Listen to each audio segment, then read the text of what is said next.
네, 이제 80일도 채 남지 않은 20대 대선. 이 가족 논란 말고도 후보들을 둘러싼 논란은 더 있었는데 이 수사들 어디까지 와 있을까요? 특히 대장동 의혹과 관련해 검찰은 올해 안에 주요 피의자를 추가 기소하는 선에서 사건을 마무리할 거란 전망이 나오고 있습니다.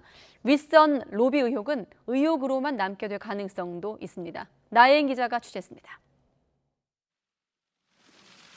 화천대유 대주주 김만배 씨를 비롯한 대장동 4인방이 재판에 넘겨진 뒤 검찰 수사의 초점은 크게 윗선과 로비 두 방향에 맞춰져 있습니다. 하지만 모두 진척은 더딘 상황입니다. 이른바 50억 클럽으로 상징되는 로비 수사는 곽상도 전 의원의 구속영장이 기각되면서 원점으로 돌아갔습니다. 영장 청구 때 소명하지 못했던 알선 상대방을 특정하는 것이 급한데 2주가 넘도록 재소한 일정도 못 잡은 걸 보면 아직 별다른 성과를 얻지 못한 것으로 보입니다. 드러난 금전 관계가 가장 구체적인 곽 전 의원 수사가 헛돌면서 박영수 전 특검이나 권순일 전 대법관 등 다른 인물들 수사도 동력을 얻지 못하고 있습니다.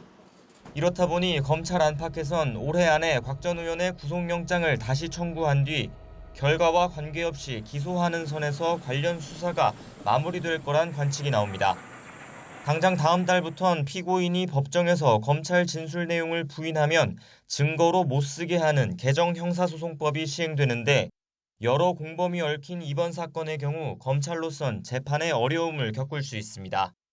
이재명 민주당 대선 후보가 정점인 당시 성남시 윗선을 향한 의혹 규명은 유한기 전 성남도시개발공사 본부장의 사망 이후 속도를 내지 못하는 모습입니다.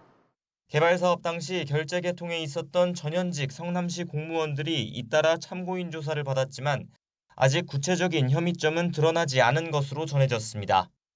이와 별도로 검찰은 최근 화천대유 일당의 범죄 수익을 환수하고자 차명 또는 은닉재산이 있는지도 찾고 있는 것으로 알려졌습니다.